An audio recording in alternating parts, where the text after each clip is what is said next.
It's PrepToBer, preparation throughout October for the National Novel Writing Challenge in November, the biggest writing challenge in the world. Don't be left out when all your writing friends are sprinting and counting words. What do we do in this week as preparation? This episode will help. Welcome to The Right Focus, a podcast for newbies to veterans and all writers in between. Our focus is productivity, process, craft, and tools. Hosted by M.A. Lee with the assistance of Remi Black and Edie Runes, all from Writers Inc. books. Each episode lasts as long as it takes to fix a quick dinner, drive a short commute, or take a brisk walk. Listen for show notes and links at the end of our broadcast.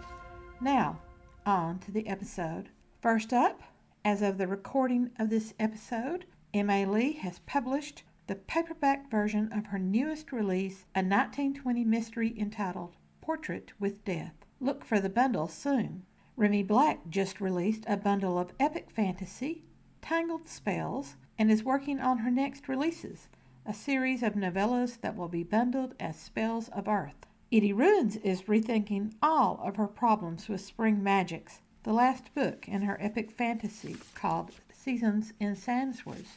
The greatest rethink for her is actually planning to write daily on the novel. She's prepping for NaNoWriMo this month and moving life events out of the way so November is clear for the writing challenge. You should too.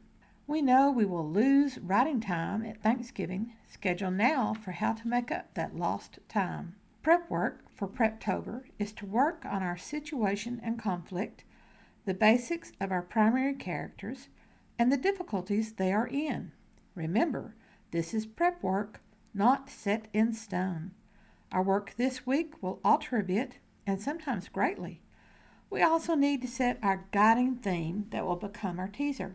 Finally, we need to develop our 7 major scenes that every novel needs, also known as the plot 7. Beginning, ending, stress points. For a great novel, you need at least 3. An early triumph by the antagonist, the final battle, an early twist of irony, expectations versus reality, and the seeming ally, betrayal. Reference the show notes for links to previous episodes of The Right Focus, which delve more deeply into this work. The episodes are part of our summer series on craft, Discovering Your Novel.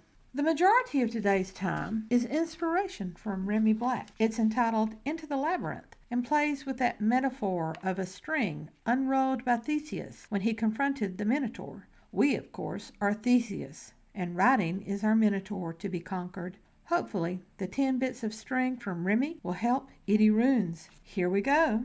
I have written stories all my life, says Remi.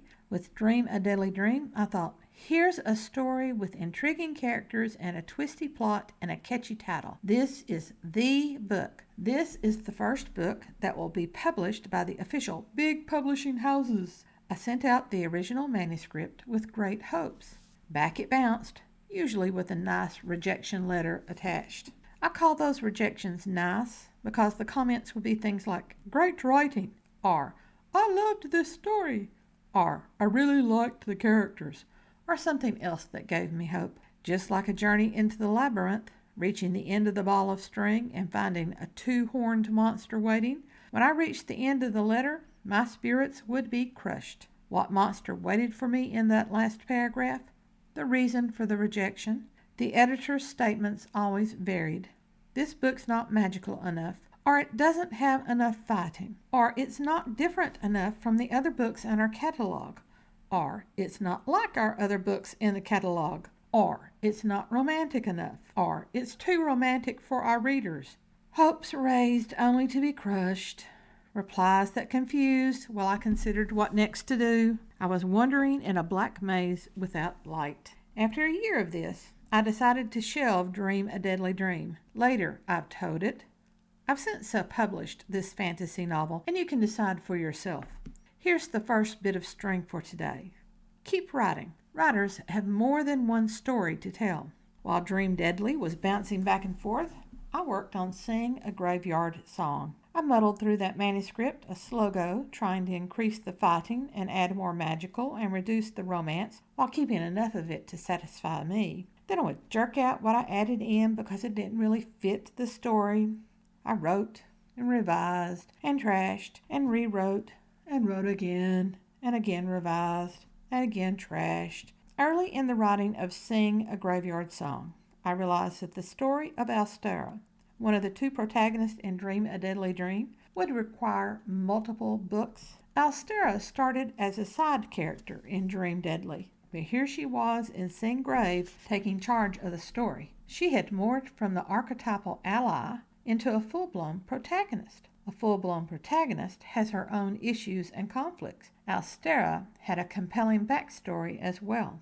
Guess what? In thinking about Alstera, the creative muse offered up another story with her character. Great Scott! I was writing a series. Second bit of string. A single character can give several novels, which meant that I would have to back up to write the opening story. An unexpected monster, but I knew I could handle the novel. I had completed Dream Deadly. I would complete Sing Grave, no matter what. A third novel was nothing, especially when the fourth was intriguing me, drawing me on. Here's the third bit of string. Pay attention to what the character and the story need. Somewhere around the midpoint of Sing Grave, I ran across Robert Heinlein's 5 rules of writing. 1. You must write. Okay, I had that one down. 2. You must finish what you write. Well, I still had a lot of stories only started and half-completed manuscripts, but I was beginning to finish more and more manuscripts. Sing Grave was giving me fits, but I was writing it. I could see its end. I had 2 more stories to tell after that one. 3rd, you must refrain from rewriting except to editorial order. Ouch! But the editorial orders and agents' comments that I was getting weren't helping the story. No contract, a key element that Heinlein required before he embarked on a revision. No contract was in the offing. Just a promise that we'll look at the next one. A handful of years after my first encounter with the rules, I began reading pushback about them, especially on Rule 3. The best explanation and confirmation about this rule that I received years after I reached my own conclusion came from Dean Wesley Smith. I'll link to Dean Wesley Smith's blog in the show notes, and you can look for Heinlein's rules. So, continuing Heinlein's rules. 4. You must put the work on the market. Okay, I did that with Dream Deadly. And 5. You must keep the work on the market until it is sold. Okay, I ran out of market for Dream Deadly. Remember Rule 3, refrain from rewriting except to editorial order? Following other people's advice wasn't helping Sing Grave. I needed to finish it. I needed to finish the story that I wanted to tell. Once that was done, I could let others read it for plot holes and character discrepancies and the like. Here's the 4th bit of string.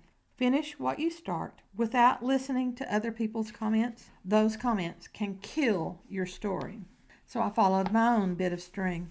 I ignored the rejection letter comments and wrote the Sing Grave in my head. I think quite a number of new writers fall into this mistake of listening to other people's comments about their stories. Please don't make that mistake. Write the story in your head. Finish the manuscript. Fix what you see needs to be fixed, and then hand it off to beta readers. So the 5th bit of string, first readers only read finished manuscripts.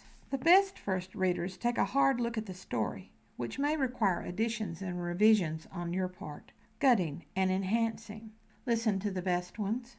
I completed Sing Grave and its revisions and corrections. Then I turned the manuscript over to my first readers, people who would critique it, not gush over it or criticize it. I evaluated the manuscript based on their comments, then revised and edited again. Finished, I sent it out again, following Heinlein's Rules 4 and 5. That book began its own journey back and forth with its own growing collection of confusing rejections. While Sing Grave journeyed and Dream Deadly haunted me, I launched into Weave a Wizardry Web. Weave Web became a massive undertaking. It drove me crazy for a long, long time. Launching into that backstory didn't flow as easily as I anticipated. I wasn't helped by a job that sucked my brain and allowed me to write usually only for a couple of hours on the weekend. Early in the draft stage, Another character demanded that her story actually control weave web.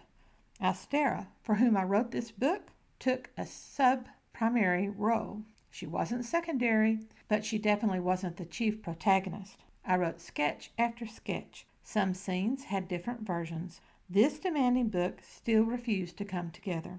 The sixth bit of string is, no matter how hard the book is, never throw anything away. You may need to take a step away from the book in order to get a handle on it. In the time while you're gone, pursuing other writing projects until you can devote more time to this monster, the creative muse will dance around with the story. My step away from weave web wasn't my decision. That was divine God making me step away so that I could see what needed to be done. I wouldn't have stepped back on my own. Life presented a true minotaur for me to battle. It frightened me and broke my heart and rebuilt my view of self and required sacrifices I had never intended to make. When I started fighting that beast, I stopped writing altogether. Then, deep in the battle, out of darkness, erupted a story I hadn't expected. It burst forth nearly full-blown. Quelle surprise! In 1 hour increments, I took respite from battling that true minotaur. Gradually, over 2 years, the new story worked toward completion. Once done, I started the next. Those novels helped me survive the Labyrinth and its resident minotaur. Once the battle ended, though, I didn't grab hold of the Astera series. Somehow, during those dark passages, I lost that writing goal. Instead of picking up my writing and going full tilt at hopeless windmills, I just tinkered and poured my creative energies into my day job. Here's what I think. I tinkered because the greatest monster in the labyrinth, traditional publishing, barred the gate to the treasure I wanted. My simple dream, publication of my writing, not riches, not fame, just people reading my stories and wanting more of them, that dream would never be fulfilled. I couldn't write the stories in my brain if I followed what some distant editor was demanding. More cyberpunk, more vampires, more sensuality, more curse words for a hard edge, more this, more that. What was the point of starting another blind battle against the monstrous gatekeepers in the glass towers? Along came the seventh bit of string. Pay attention to the world around you. Changes happen without your noticing. The change that happened for me, the one that helped me defeat the minotaur of traditional publishing that once trapped my writing in a black maze, Amazon's Kindle. And I know a lot of people have trouble with Amazon, but the Kindle changed publishing. Individuals, indies, now could self-publish and sell their works. The early writers who did so discovered a public hungry for books that the glass tower traditional publishers weren't buying. I jumped on board the Kindle revolution very, very late. When I started, I focused first on the novels that God gave me to survive that obligation. I needed a third book to launch with those too. I gave myself 3 years to publish those, and I did make that deadline. Then came the turn of my Enclave series, Dream Deadly, which still haunted me, and Sing Grave, both ready and waiting. Yet before I published either book, I had to finish Weave a Wizardry Web. Web was its own black labyrinth, a deep cavern of winding passages and redoubling dilemmas and backtracking abysses. More than determination was necessary to make sense of the chaos of all those rewritten sketches. Patience, clear thinking, no other work lurking in wait, nothing unexpected ready to pounce, persistent, resolve, creativity. I needed all of those. The eighth bit of string, never be daunted. Tackle large projects a step at a time. I organized everything and launched the writing in late May. It was a mess. It wouldn't come together. The writing just wasn't going the way that it needed to. I defeated a good portion of the problem when another character chimed in demanding his own part of the story. I had to backtrack over 100 pages to add him to scenes and develop him properly. Still, the story began to advance. Here's our ninth bit of string. A story will tell you what it needs. Listen to those small urges. The final step that brought everything together, the step that defeated the beast that blocked the book and brought me back into the daylight, was a fourth character. who came to me in a dream. Actually, it was a nightmare. Once I had his voice, I had the key to the whole maze of weave web. The story began flowing, a river rushing out of the unlit passages, flushing out all of the ideas that had hidden in the darkness, afraid of the monstrous chaos. Once I finished Weave a Wizardry Web, I returned to the pure joy of Dream a Deadly Dream. I updated the novel to match the events that sprang into Weave Web, and then I picked up Sing a Graveyard Song for its own updating. So here's the final 10th bit of string. Don't let the past hang over you. In the midst of my struggles with Weave Web, I uprooted myself, left my job, and moved closer to my beloved mountains. As I packed for that major move, I found that ream of rejection letters, and I shredded them. It was a cleansing experience. Cast off the past. Shake off the cobwebs collected as you navigated the labyrinth, and emerge into the sunlight. And remember your 10 bits of string. Keep writing. Writers have more than one story to tell. 2. A single character can give several novels. 3rd bit, pay attention to what the character and story need, not what other people tell you it needs. 4th, finish what you start without listening to other people's comments. Those comments can kill your story. 5th bit of string, first readers only read finished manuscripts. 6th, no matter how hard the book is, never throw anything away. 7th, pay attention to the world around you.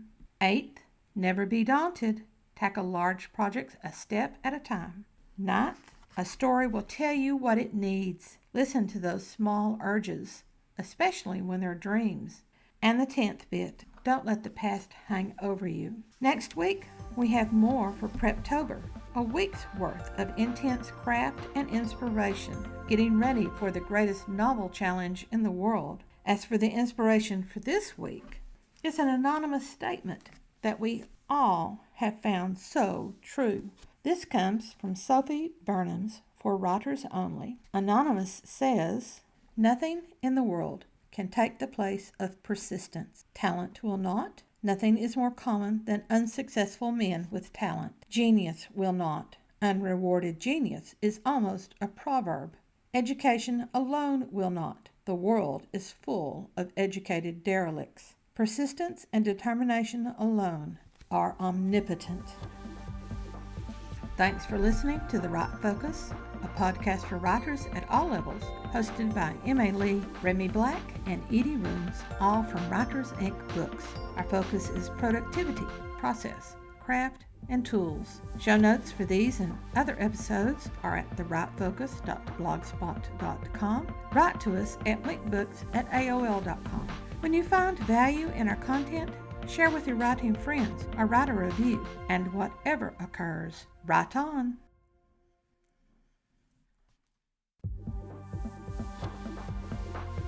It's PrepToBer, preparation throughout October for the National Novel Writing Challenge